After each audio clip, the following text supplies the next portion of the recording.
Hey everybody, it's Scott here with Founding Champions, and where you are a Founding Champion too, and together we are the 5th Grand Alliance, and today I got for you a top 10 list right now. So right now you can see my background. I'm in some place that doesn't look very too familiar. I'm in a temporary area right now in nice warm South Carolina. So without further ado, I have the top 10, starting with number 10. I have CRUISIN for a BRUISIN. Are you surprised about that? A lot of people think that this card is just absolutely too good, kind of broken, and flip it over, you win the game because you're doing what you were doing anyways. So I'll put that on the top 10 for that reason. This is number 10, so we do get some that are better, some that are worse. Now this is in my opinion. So it's just that a lot of times when you flip over CRUISIN for a BRUISIN, you just don't do anything. You either finish the game before it goes off, or you have to stack, or it's too slow, it's too late. It's really good when you flip it over first. So I see what people are worried about and why they don't like it, or things like that. So it does have a requirement, and if you get your battlefield locked down, this card just isn't going to do much for you. It is very good though, and a lot of people are calling for some kind of nerf on this card. So next we'll go on to number 9 of the top 10 list, and it's Hurricane Raptor. A lot of you probably aren't surprised. Top 10 cards, best cards in the set that I think are most played, all that kind of stuff. So we have a card that you see that totally turns off someone's lane. You play it, you're going to do 3 damage to them unless they have some sort of sweeping GORDRAKK, something that can kill it from another lane. So sweeping GORK.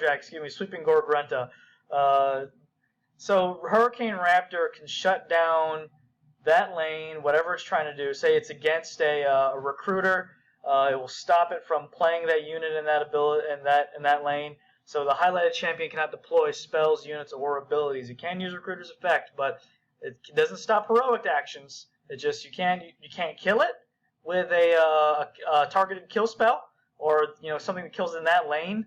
You can't play any units in there, and you can't play any spells. So Hurricane Raptor, pretty good. And there's a lot of cards that work pretty good with this card too. And having it a Stormcast tag is just all gravy with this card. It helps it out a lot. And then we'll go on to the next card. Number 8, Loudmouthed MEGABOSS. Okay, why is this card on the top 10's list? Well, this guy right here, he only costs 8 for rotating a guy twice. Like, well, what's so good about rotating it twice? Well, if you're playing a deck with like a card that we already saw, CRUISIN for a BRUISIN, Loudmouthed MEGABOSS can push that card into it to be exhausted and to just demolish your opponent in no time whatsoever. This card combos with Sweeping GORK. The Sweeping GORK is going to come up a few times, and it's an honorable mention, but it's not on this list. But Loudmouthed MEGABOSS is going to push things forward. If you feel like your opponent has removal coming up, you can push it forward. So you get a lot of mileage out of your cards by using the Loudmouthed MEGABOSS. You can go from needing to do that last little bit of damage to finally being able to do it. And unlike GORDRAKK, he pushes them completely out. So it allows them to go away to make room for the next card if you have that card ready to go. Okay, now enough for number 7. Or is it 10, 9, 8, 7? Yep. Number 7, Crypt Haunter COURTIER, a death card. Not too many death cards on this top 10's list because it's not the most broken list. I didn't want to make it all destruction. I'll do that top 10 another time. But again, my opinion, this card definitely has a mention on here. It only costs 4 and it gives you 2 health. Let that sit in for 2 seconds. It costs 4 and it gives you 2 health. There's not very many cards in the set that give you 2 or more health, especially at that cost point. Only 4 for 2, so it's pretty good. And there's a lot of other death cards that bring your total down, and so this card really helps to counteract that. If you have 5 or less health, gain 1 health at the start of your turn. Against other decks that aren't trying to burst lots of damage all at one time, this card is amazing at keeping you above that that threshold of 5 or less health. So if you have 5 health, they'll push you up to 6. If you have 2 of them, you go from 4 to 5 to 6. And then your opponent's just like, well, everything I throw at him is just being blunted because he's going to gain life with Krypton, or I have to do all the damage all at once. So it puts people in a lot of tough situations. And this card combos with another death card, the Freakish Crypt Horror. Freakish Crypt Horror will activate its unit right here, quest, objective, and then the Freakish Crypt Horror will do 1 damage and gain you 1 life, and then it'll do 2 damage and then gain you 2 life. So it's going to rotate this card 3 times, and all you have to do is play 1 more Morden, which you just play another Freakish Crypt Horror. So that's why this card's on the list. Very good all-around card. Next, a Chaos card, Unrivaled Battle Lust. So this is the first Chaos card on our list. This card is pretty high, or pretty medium in the list, because sometimes it doesn't do anything for you, while at the same time it kills you at the same time.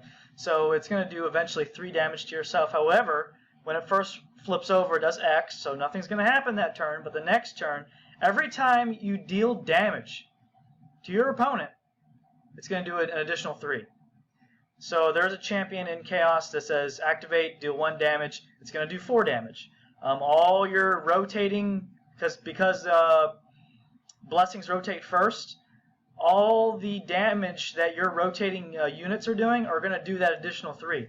So all your guys in the field are going to do that additional 3. Now every guy you play from your hand is going to do that additional 3 if it has its first corner does damage. It's going to only do 3 to them, not 3 to you. So if it does 1 damage to yourself, it's not going to increase it by 3. So it's not going to be like, do 5 to you, them, and 4 to you. No, it's just going to do 3 to them. And it's just going to continuously do that. It's really, really, really powerful. I've gone from 20, almost 30 life to dead. And I've done that to my opponent. They're just like, I'm at 26, and they've already given me the GG emoji. But, well, I flipped over Unrivaled Battle Lust the turn prior. They got me down to like 2 health. I'm at 1 health, and everything just does mega amounts of damage. I'm just like, okay, play any ability card that does damage. Boom, +3. All my units +3. So you get them dead quick. Here we go. Next, Watch Channer. Pretty self-explanatory. I can do a whole video on this guy by himself. It's just he's replacing himself, the action you spent. He's replacing the action that he took to draw him, and then giving you an additional action. But he's giving you a burst of 3 turns in a row, and that's how it's being divided up, and it's really good. I can get into more of why this card's better than just that simple explanation, but this card is pretty good. And then next up, Triumphant Smash. I want to put the entire removal series on this because all the pieces of removal in the game are really good, but I wanted to highlight Triumphant Smash. This card is amazing. So say you have a Platinum Decimator, you did 2 damage to them, your turn comes around, does 3 damage to them, then you Triumphant Smash the guy in front, you will rotate back and then deal that 2 damage again, and then deal that 3 damage again. So the Platinum Decimator does 1, 2, then 3, that's 6 damage. It's doing 9 damage and then 11 damage. 1 card doing 11 damage because of the Triumphant Smash. So it's like if Triumphant Smash says, kill a guy, deal 5 to your opponent. This card is just insane in certain conditions. It also works really good with a Longshark Raptor. But again, I wanted to put them all up here, but I'm going to highlight Triumphant Smash. The next 3 aren't the other removals. I just put up Triumphant Smash. Boom, Supernatural Horror. The best blessing in the game, in my opinion. This card, when you flip it over while you're playing Death, God, if you're playing against Destruction, this card just hoses them. 3 turns where their guys aren't doing anything. And in half their abilities, either put dudes into play or rotates their own dudes. So then they got 3 cards in their deck that can nug you for some damage. That's about it. They're really just not doing much at all. So Supernatural Horror, amazing against the best deck in the format, in my opinion. Next up, we have WARBOSS Recruiter. There's no way that this card couldn't have been on here. I mean, there's a reason why Celestin Prime is not on this list.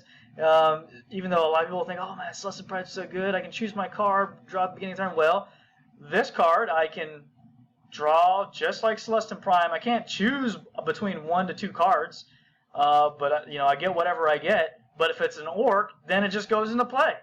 It's so good. And then, you deal damage with the first guy you played, and if you keep drawing stackers with this, boom, boom, guess what? This dude's rotating quick.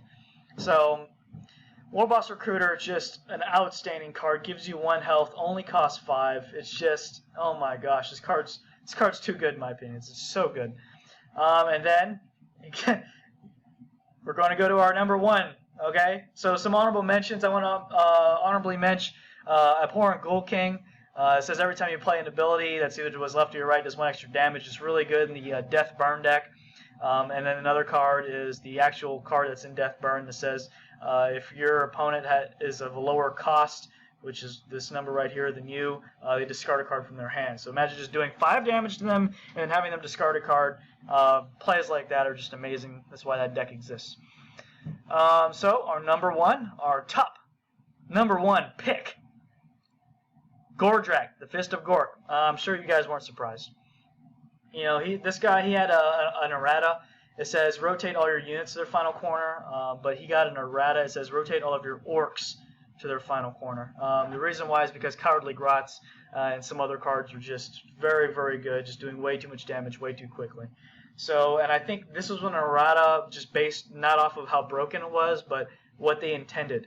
I think they intended it to be orcs. But it does also have another ability for just no good reason. Does 2 extra damage to wizards. Oh my goodness.